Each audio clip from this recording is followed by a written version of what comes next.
Mr. Ledesma, gusto ko lang i-point out talaga na ang nakikita ko business na kayo Yeah. From all the data that's in front of me. Kasi your investment in time deposits, local currency, amounts to 135 billion in 2023. While in 2022, it was 126.4 billion.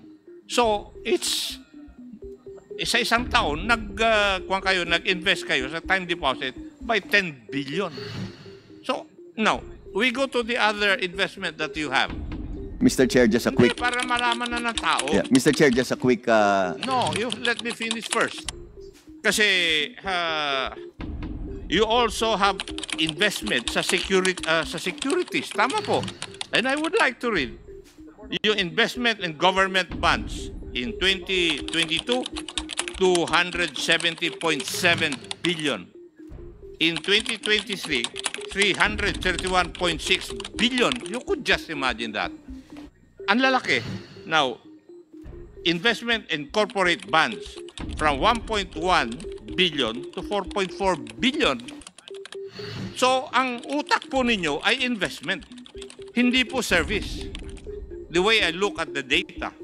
Now, you also have earnings doon po sa right of use. Tama po. And I think it would amount to 1+ billion a year. So, ang dami-dami ninyong kanya. Dito sa data na nandito sa harapan ko. So, why is it like that? Hindi po para sa tao yung nangyayari na yung the money of PhilHealth should be used to increase the package or to decrease the contribution. I don't see that in the data that's available to this representation. Can I comment, Mr. Chair? Yes, please. Again, Mr. Chair, thank you so much. We are not, everything you mentioned was true. We are not refuting everything that was mentioned by Honorable Acop. Again, like I said earlier, we have to change our policy, or we have already begun to change our policy. So yes, it is showing that our investments are increasing, so and so. But again, I'm humbly asking this honorable committee to give us just a little more patience. It's very clear what direction we're taking po. And our focus on benefit expansion will continue to be as aggressive. And in the next few years, iiba yung trend po at iikot yon. So I just want to mention that po. We hear you loud and clear, Mr. Chair. We are changing our direction, we are changing our policy, and we will get there. Thank you very much, Mr. Chair. Thank you. Regarding your reorganization, under the law, you have the authority or the jurisdiction to reorganize PhilHealth. Tama po ba? To a certain extent, yes, Mr. Chair. Yes. Yung authority ng GCG is not a provision of law. Would that be correct? I think, Mr. Chair, if I may allow, hindi po tayo abogado. If I can allow COO to address the question. Yes, Attorney Santos, you're recognized. Mr. Chairperson, Honorable Representative Acop, it's part of the rules and regulations of the GCG to regulate GOCCs, including PhilHealth, and that's why any proposal for reorganization must be approved by GCG. Mr. Chairperson, Honorable Representative Acop. I agree with you, Attorney, but the law provides that the PhilHealth authorities can come up with their reorganization. I was just wondering why you have addressed your request for to upgrade certain positions. I have seen those requests, and some of those were approved by GCG. Now, I looked at the basis why GCG should be involved in the reorganization of PhilHealth. I cannot see any provision of law that says so. Do you have a provision of law that says so? Why? Because it is the reorganization jurisdiction is lodged with the PhilHealth.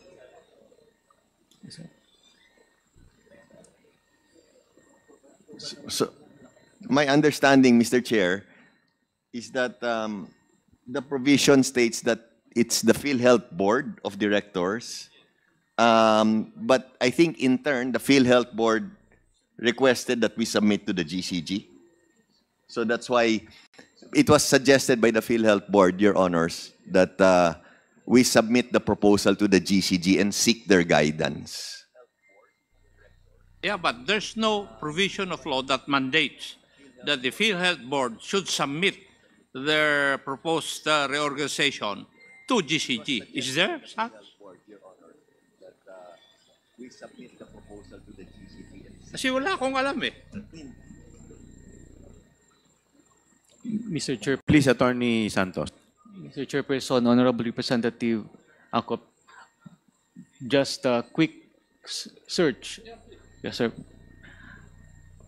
The authority of GCG, as mandated by Republic Act 1014-9, is to evaluate the performance of GOCCs and determine if they should be reorganized, merged, streamlined, abolished, or privatized. Mr. Chairperson, Honorable Representative Akop, sir.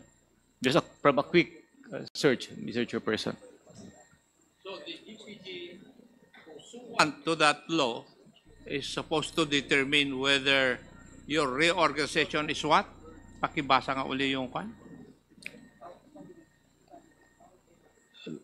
Mr. Chairperson, Honorable Representative Akop, GCG is mandated by Republic Act number 10149 to evaluate the performance of GOCCs and determine if they should be reorganized, merged, streamlined, abolished, or privatized. Mr. Chairperson, Honorable Representative Akop.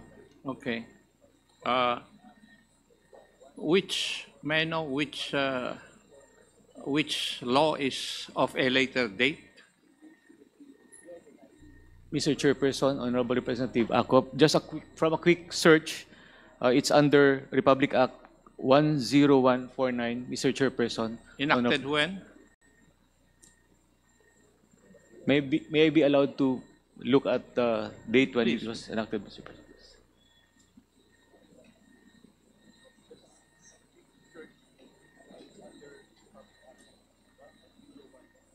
Well, assuming for the sake of argument, Attorney Santos, that you are true, that you are correct. Ako naniniwala ako if you presented it in such a way na talagang urgent because of this problem that you are facing, I don't think they will reject. Why only now? It has been 2 years.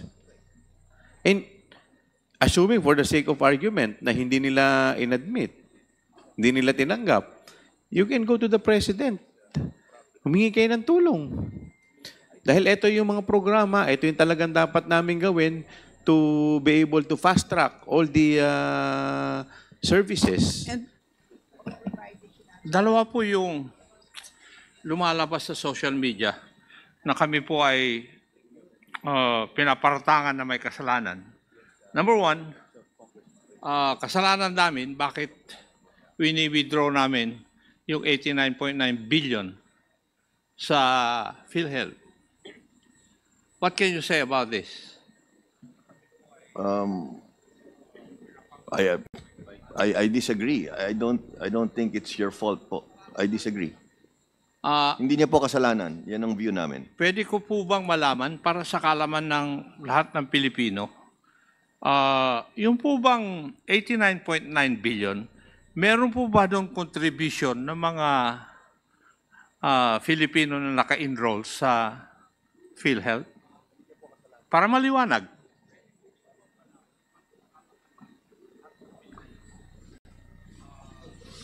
Yes, Mr. Lim Siaco. The 89.9 billion, Mr. Chair, ay hindi po nanggaling sa direct. Hindi galing sa contribution. Opo. Okay. Yun ay galing sa government subsidy. Opo. Okay. So in short, dun sa mga binabayad na mga member, kahit 5 po doon, intact. Yes. Tama po ba? Yes, Mr. Chair. Okay. At yun ay nandoon pa rin sa inyo? Yes.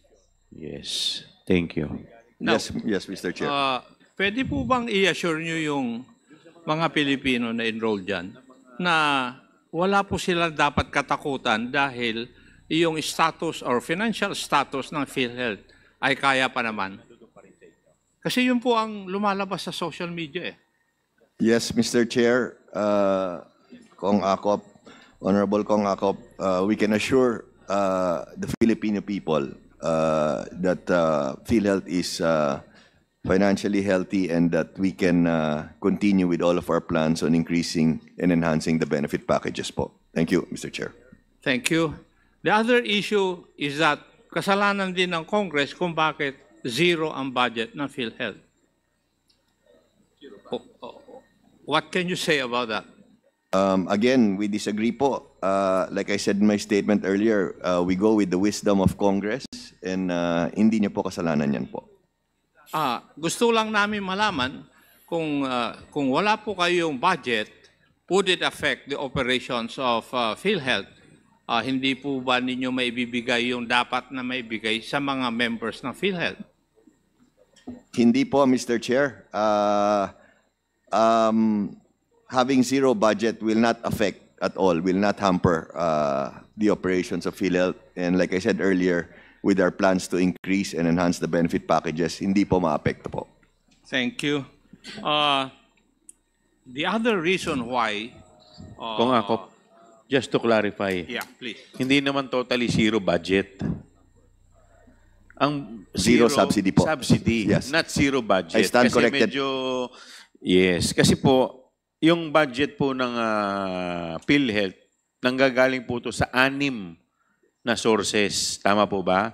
Yung unang-una po dyan, galing po yan sa sin tax collection. Number 2, 50% ng income ng government share sa PAGCOR. Tapos another 40% from charity fund like PCSO. Ang ika-4, ito na po, yung premium contributions of members. At ang ika-5, annual appropriation of the DOH. At ika-6 lamang, yung national government subsidy. Tama po ba? So, just to clarify, wala lang po kayong government subsidy. But all the rest, nasa inyo pa rin. Tama po ba? Tama po, Mr. Chair. I stand corrected. It's zero So subsidy it's not po. zero budget. Yes. It's zero government subsidy. Subsidy. Okay. Apologies po. Yes po. Very clear po. Yes, Congressman Ako. Thank you, Mr. Chair. Some sectors na advocates ng health, what Congress did was a violation of the law. Yung Republic Act 11223. Tama po. Why? Because of the provision na no portion of the reserve fund or income thereof shall accrue to the general fund of the national government or to any of its agencies or instrumentalities, including government-owned or controlled corporations. Yun po yung basehan nila eh. Attorney Santos, what can you say about this? Yes, Attorney Santos, you're recognized. Mr. Chairperson, Honorable Representative Acop, does the question pertain to the 89.9 billion transfer, Mr. Chairperson? Yeah, yun ang basehan nila. It's against the law raw. Why? Because of this provision. Because of this provision sa Republic Act 11223. I understand, Mr. Chairperson, Honorable Representative Acop, but before PhilHealth transferred the initial or even the succeeding amount, Mr. Chairperson, Honorable Representative Acop, we were already covered by the positive opinion of the Office of the Government Corporate Council. We also have the positive opinion of the GCG regarding such transfer, and we have already consulted the Commission on Audit regarding this. And Mr. Chairperson, Honorable Representative Acop, our actions were based on laws, regulations, Mr. Chairperson. So with that, we are confident that all our actions are in accordance with law, rules, and regulations. Mr. Chairperson, Honorable Representative. Thank you, Attorney. May I know if the subsidies given by government form part of the reserve fund or the income?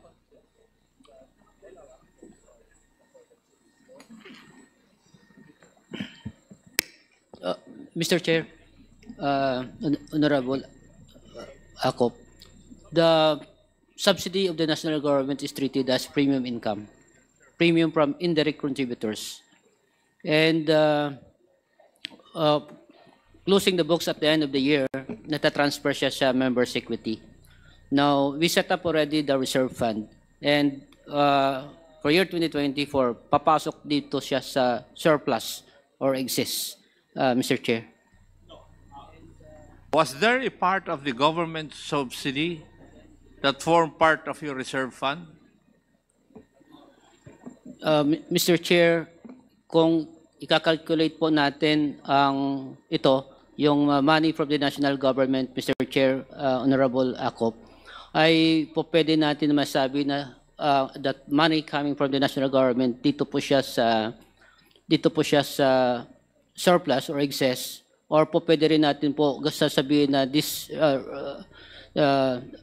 dahil doon nga tayo kumuha ng binalik po natin sa national government po. I am asking this question, siguro mas maintindihan ni Atty. Santos, kasi very specific yung provision of law, no portion of the reserve fund or the income thereof. Very, very specific. Di ba, Attorney? Yes. That is why I'm asking whether yung government subsidy na binibigay ng ating pamahalaan form part of your reserve fund. Mr. Chair, Honorable Akop,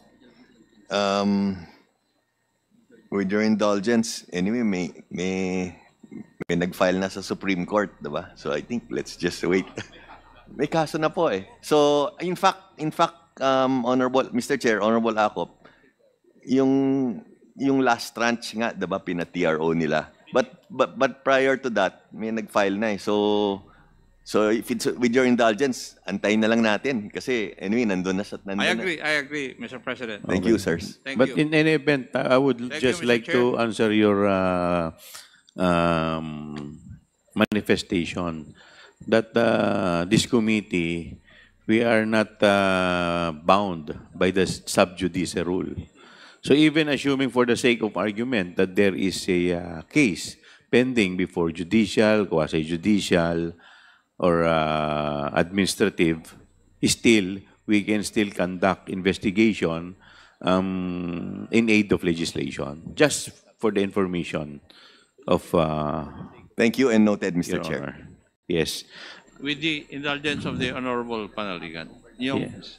Yes, Congressman Akop, you are recognized. Thank you. Hindi po mawala sa isip ko yung sinabi ni Mr. Lim Siaco na part of the subsidy given to PhilHealth would be used for investment. Tama po ba yung pagkarinig ko? Mr. Chair, Yes, Mr. Lim Siaco, you are recognized. maraming salamat, Mr. Chair. Maraming salamat ko. As I mentioned, once papasok ang pera sa korporasyon, pambayad sa benepisyo, and of course, pag hindi na ready na tayo, nabayaran na natin yung mga benepisyo, the excess money ay napasok natin sa investment.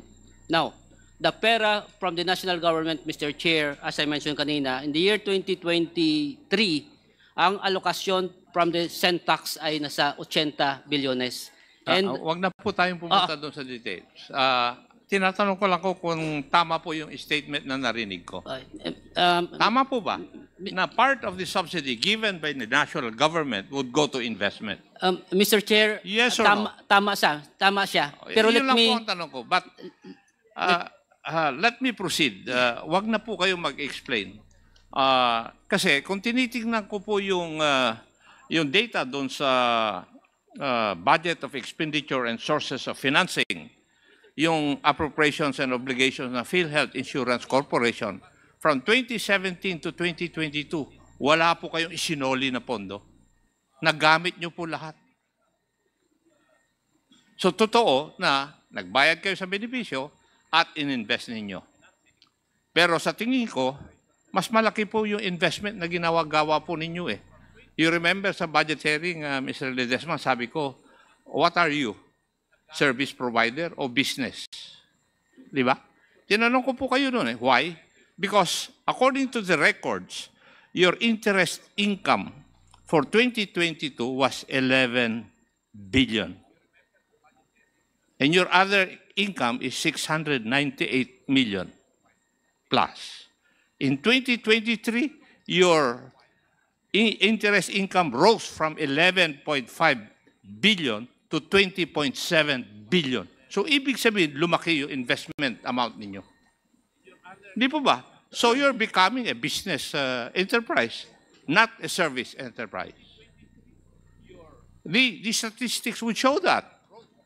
You could just imagine, from 2022, 11.5 ang interest income ninyo.